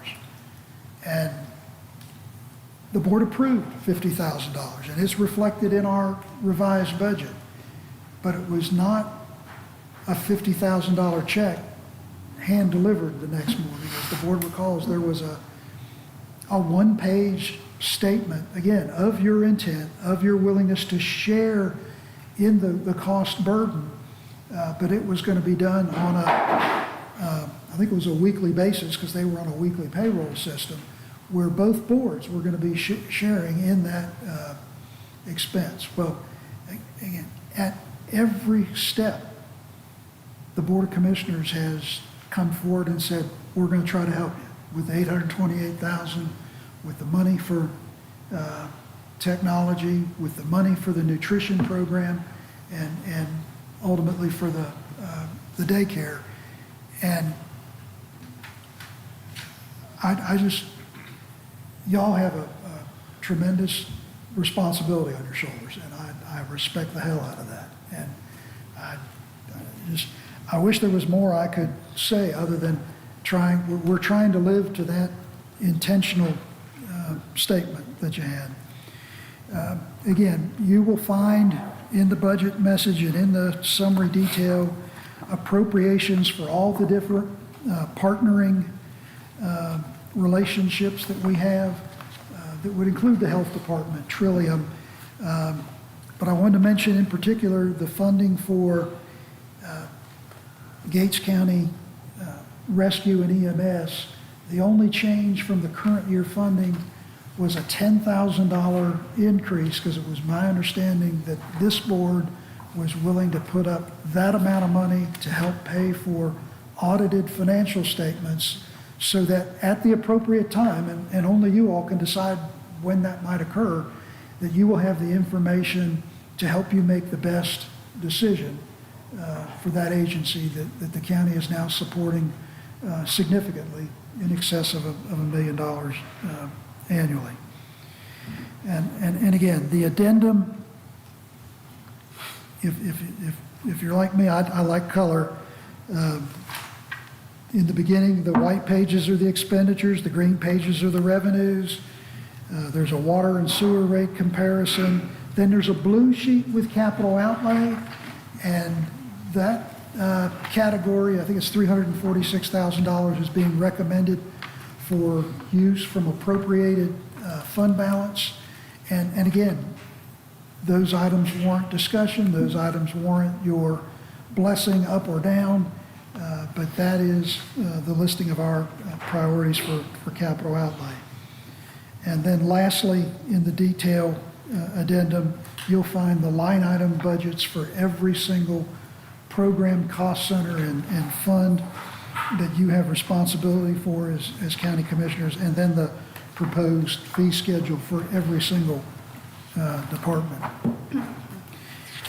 Believe it or not, this is my favorite time of year, because it's where not only do you get to ask the tough questions, but when we're behind closed doors, I get to ask the really tough questions, trying to anticipate what's coming next from the governing body. And the staff and the leadership in Gates County really are up to the task. They're willing to explain any program, any function, and make any adjustment or improvement that this board thinks will better serve our citizens and community. So this was not intended to be a work session, but I look forward to the day that y'all schedule where we can start working on this again. Yeah, I'm with sure we this will framework. schedule it soon. I genuinely do look forward to going through the line item. I think that's where we can see the most there. I have a question though, just while it's on my brain, because if I don't, I'll forget it. And it's in regard to the water, not necessarily budget related, but we're talking about, we've gone to a monthly pay cycle, there's possible rate increase. Are we still only, have we looked into the options to accept other forms of payment at the water department? I'm going to ask William, Is that something we've looked into at this point? Because I know it's becoming more frequently, if there's rate increases, those type things, there's been question of it for a while with, The only thing is they can't do lenders make credit card payments. They can go online and make credit card payments. okay. So the only payment option that's not out there right now is a payment by card at the window. Okay. and is the hurdle the administrative fee? that we- It's $3. That's what I was wondering, $3. yeah. And then, one other question, and this is just, it may be in there because I have a question about the line that it's written and that might be what it means. And where did I lose my page at here? The Albemarle Regional Library, when it talks about the reserve, is that for Yes, the yes, pay increase? Thank you. Okay, I had that in my notes, and okay, and I'm going to stand up for that because that's an important one. A couple of years ago, the Board of Commissioners looked at their salary plan and set a minimum hourly rate of $15 an hour. And that's been really helpful for staff retention, and we've gone a little bit higher in a couple of places, like our drivers for the GITS program, because we find ourselves competing with the school board for bus drivers. So I think we're in the $16 to $17 an hour. But when we were meeting with our library director, who's part of a regional system, we learned that in Gates County, we have employees working at the library in part-time positions that are being paid $8 and $9 an hour. And there is an amount of money set aside as a reserve for the board to discuss, to share with the regional library. And it may be they treat every county library like that, but I think if we're going to try to establish that floor for our staff, we ought to try to help the folks at the library too. And again, that is solely your decision, but Yeah. based on the discussions that I heard, that's the figure that Mr. Robertson and his team calculated we think would fill the okay. gap. I Thank thought you. that's what that might be, No, but that I was wanted in to my make notes. sure I that it just- was that No, included. thank you. Okay. That was the only clarifying question I had right now until I get to pour into it. I got something on the water. I think it's pretty obvious. I want to say up front, the rate study, I think it's great doing the annual adjustment because that's how we get to disadvantaged status is when we don't pay to keep the systems up. So doing the annual adjustment, I think is good. The question for me though is with us anticipating doing fluoride treatment, is that rate study, did that include the cost of operating that? So if we find that we're going to do that, we'll probably have an operational cost related to that and upkeep of that facility. But this at least will keep us up so we're not way behind if we start doing this annually like we really should, like American Water Works Association recommends strongly, and half the counties and cities in the country don't do it. But I think this is great. Thank you. Yeah. All right, and I want to ask that famous question. You don't have to, I asked this question about 3 years ago. Oh, gosh. So we produced 373 million last year. How much did we bill for? You don't have to tell me tonight, but but I'm just wondering how much we Yeah. treated and sold. Because at one time, It was not good. when you first got here, I asked that question, and it was bad. It was really bad. It We was like can pull that 50%, together almost for you. 50%. So I'm just I can't tell you our water loss for last year, about 6%. 6%. How much? Much. So it's like a 60? 44%. Six. Six. Oh, I was going to Six. say, oh my God. Six. Well, Six. It was closer Six to is 60 great. 3 years Yeah, ago. 6 is great. 6 is good. Six is really phenomenal. good. It was like. It was 30-something. It I was was- sitting in the public it and y'all was talking high. about 30-some%, which was high. Yeah. Yeah. 6% It was really is high. really good. Okay. Big difference. I would still like to know those numbers, just gallon for gallon. Good point. 6%, hey. We like it. No rush, no rush. I like it. No, That's what them- we want 0, but that's just a goal. Yeah. Yeah. But I remember that's when the discussion was made about the $1.4 million for water meters. And one board member said, we can't afford $1.4 million. I said, no, we can't afford not to. Yeah. So that's good work, Ray. Thank you, sir. 6%. All right, do we have any other clarifying questions before? And again, we'll have another work session. We'll have the public hearing in June. We have another joint board meeting with the Board of Education for their presentation June 1st. And we have the opportunity to go through and get a whole list of questions before all those things. Nope. Okay. Well, thank you, Mr. Sauer. You're welcome. And they did have an NCACC video on the agenda, which will not be there. We had wanted to leave it as a hold because they'd been putting out video updates on the tax reform. But as that is currently going to House floor and House rules and all those fun committees right now, we do not have an update on that yet. So we're going to roll into commissioner updates. I'll go ahead and start at this end and work our way down. You're good? I'm good for this month, thank you. Also good. Okay. Mr. Ranger have it. Yeah, I do have a couple of things. Try to be brief, though. I did attend the Women's on the Bench. It was a judicial review by Supreme Court Justice Eula Reed, District Court Judge Jenny Wells, and also Appellate Court Judge Christine Walzak. Also, I attended the Celebrating Buckland, the Legacy of Pandas. And it was great seeing the former principals, seeing Mr. Charles Gregory and the current principal, Crystal Williams, and also Mrs. Gail Hawkins. It was a great event, seeing classmates. Fantastic, no Buckland's closing, but the family lives forever. Also,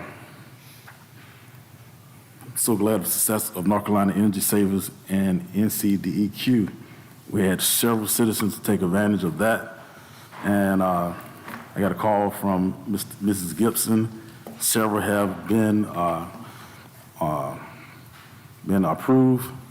And this is a program through DEQ, which provides the funding, and North Carolina Energy Savers actually facilitated up to $16,000 in energy improvement costs for citizens, and up to $14,000 for energy efficient appliances.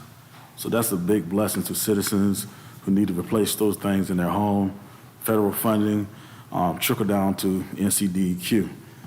And it was at the community center on May the 12th, but this is an ongoing thing. You can go online and apply as well. And I'm proud of my mom. My mom had a chance to go back to her old alumni Buckland School. She was the first graduating class of 1952. She started school there in 1951 when it was established under leadership of Principal Barcliff, Irvin Barcliff. And it's been 75 years since she, been at the school. And it was a great occasion. Buckland School was first originally an African-American high school, and a lot of history, a lot of good teachers there. I'm glad to be a Panda myself. In fact, I had the opportunity to go to Buckland School and present the Constitution booklets to the students. And I tell you, Gates County is blessed. We have some brilliant students, especially at Buckland School. The Pandas, we talked about, they were very knowledgeable of the preamble, the Constitution, the 7 articles, the Bill of Rights, the 3 branches of government, the legislative, the judicial, and the executive. These kids were on point. And they were, they come from a good background of social studies, great social studies teachers or history teachers. These kids were on point, and that was why it was a pleasure for me to be engaged with them on that day. And I'm gonna wrap it up with this. I want to thank, once again, Director Willis Smith for the service he provided for Gates County. I tell you, we're gonna miss him, but I'm sure he's gonna do well in New Hanover County. And I'm looking forward to the next director and working along with the next director on the DSS board. That concludes my comments for tonight. Just takeaways from the Albemarle Commission last month. It's always the next night, so tomorrow night's my meeting, so I got to remember a full month later. The important thing right now is for the housing folks. Right now, each day of a recurring disadvantaged housing emergency repair program. Right now, it's in place for Gates County and I think Carroll County. And so that window's open right now for anybody that needs repairs.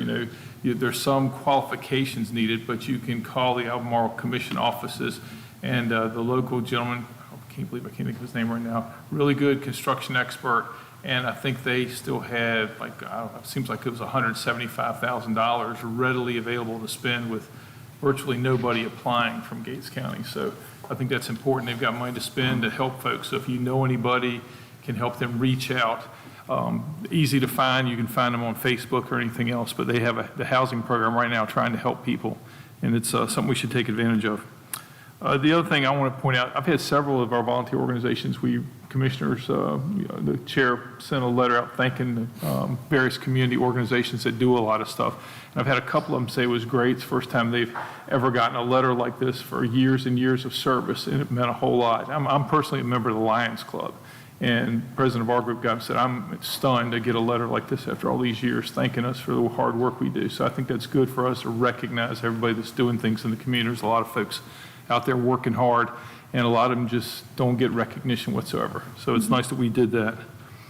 The other part, we've talked about the school board, and while we've had some heated discussions here, I want to stress just the other day, I think y'all are aware of it, the school board had another meeting since our last meeting where they worked something like 6 or 8 or 10 hours or something. 2 different days. Two different days. Those folks are really putting out effort, and while we always, constructive conflict is a good thing, I think, is a way to put what we've had. But those folks are really putting in hours, and the public should realize that in the past, the way they spelled this out at their last meeting, they had previously been paid almost like hourly. For the more work they did, the more money they make. And this group had suspended that, and basically they're doing all this stuff for nothing extra. It's clearly folks that are motivated to try and get to the right answer. So I think we really ought to thank our Board of Education members for all the hard work they're putting into it right now. It's really significant trying to get to the right answer and figure this out for the greater good of the students and the public. And then the last thing is I just want to point out, shortly there's going to be a whole bunch of Gates County High School people graduate. And I just want to say congratulations to them, a whole bunch of them. I see them traipsing around, visiting the schools and everything. I got a couple of high schoolers, they aren't graduating by any means, but it's kind of cool. It's a neat time, and think back when I see the pictures of my time graduating from high school, it's a big time in their life. And so if you know somebody, congratulate them, make sure you thank them. It's a start of their life really out in the working environment and doing things. So I think it's admirable that we're getting a whole bunch of new adults out into the workforce. So that's all I've got. All right. I just want to go off. It has been yet again another busy month. We had the opportunity a couple of weeks ago to recognize our clerk during the North Carolina Professional Clerk Day or Week. Just talk about people getting recognition and the amount of work that she does for us. If y'all see any information out there on Facebook, all of the updates that come through, that is 100% through our clerk. So just want to acknowledge her publicly, since that meeting was, across the street in a little more different setting. Also, we have had the opportunity so far to distribute the U.S. and North Carolina constitutions to all students in the county, except we have to reach the homeschool community still, and there's conversations happening with that community. And the 3rd through 5th graders at T.S. Cooper is the last group that we're looking to get to. We'll be reaching out to that principal again and trying to get there before the end of the school year. Graduation is one of my favorite things that we get to do each year, is just watching these kids launch. Where we sit, we get to watch them as they come up kind of anxious, and you can almost see the weight lift on their shoulders when they cross the stage. It's always kind of nifty to sit there and see. Also had the chance last week to go to spring something days with the, what is it? Soil and Water, where they had over at the Mill Pond. They had 6th graders come through. The farm tours is with the 2nd graders, the 6th graders. So we've had a lot of things. Environmental Day, yep. The Soil and Water Environmental Day, where 6th graders come to the Mill Pond.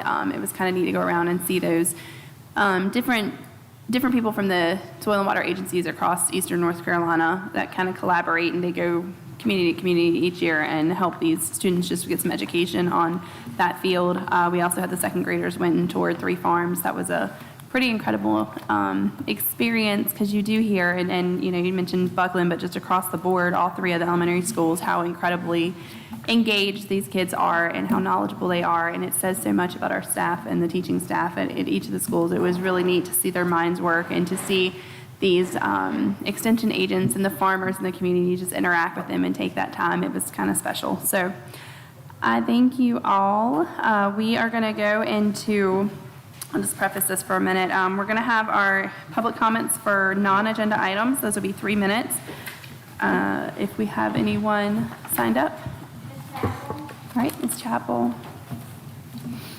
And so just state your name and voting district for the record. Thank you. Chapel, and I am here. And good evening to you all. I am again before you. First, actually, I would like to congratulate Ms. Spencer for her, you all voting her into the Animal Advisory Board. It is very exciting. She will serve very well. She is my ally here. I'm coming before you tonight and to the members of my community, again, to bring awareness to our animal issue here in the county. For some reason, and I probably should not say this out loud to the universe, but it hasn't been that bad in the last couple of weeks. I did file for my articles of incorporation for a 501 nonprofit. The Secretary of State says it takes about 15 to 20 days for them to process that. Then I have to file with the IRS. And a few other things, but once I have that complete, I have several allies here in the county. We will probably come before you to ask for permission to possibly start our own shelter, very small, something just to help out in emergency situations. Still kind of ironing all that out, but I did file those articles of incorporation. So I will again be before you, if not in June, in July, to pick your brains about something about that. Also, I would like to start something. I know we have some lovely food pantries. I would like to start something for animals, for an animal pantry. Not only to help if I can start something, but also for Tri-County. I saw on your budget here that you all have allotted them certain funds, and I can definitely tell you that that money will probably be gone instantaneously. I met the new director of Tri-County. I'm fostering an animal with them. I'm volunteering with them, and they are digging themselves out of some pretty intensive stuff, but I have hope that all of the people that they have there now, they are working very hard for those animals, and I would be very honored to partner with them in that shelter to really make a real big difference here for Gates County. So I just thank you for your time. Thank you. Thank you. Do we have anyone else on there? Okay.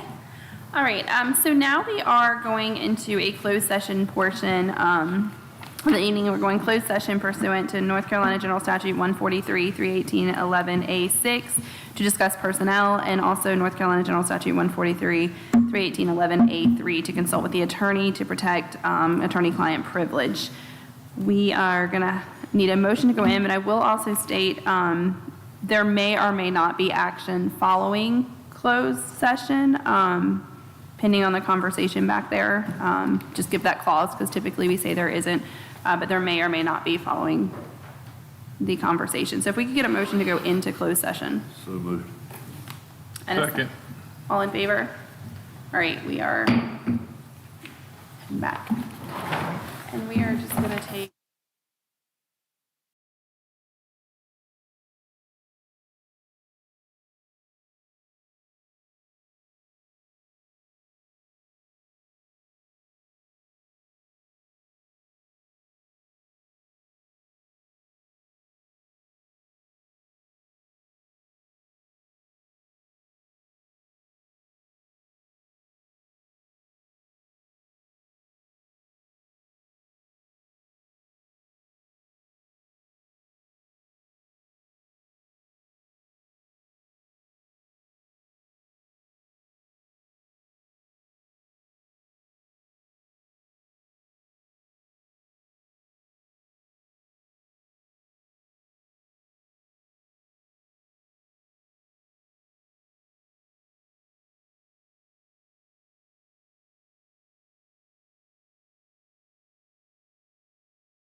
See, the crowd waited. Yeah. I think Sue's really dedicated. Heck, John Kittrell didn't even stay. We good? All right, if we can get a motion to come out of closed session. So moved. So seconded. All in favor? All right, we are back in session. If we have any motions per our conversation moving forward, I can go ahead and make that motion if that's all right. Okay.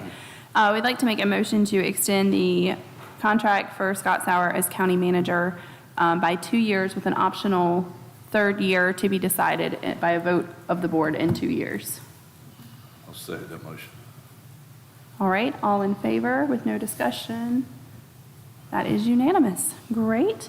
And with, thank you. Appreciate it. And with all business addressed, if we can entertain a motion to adjourn. So moved. So second. All in favor? All right, we are Good adjourned. evening, everybody. Everybody have a good Memorial Day weekend. Night. Yeah, that was from the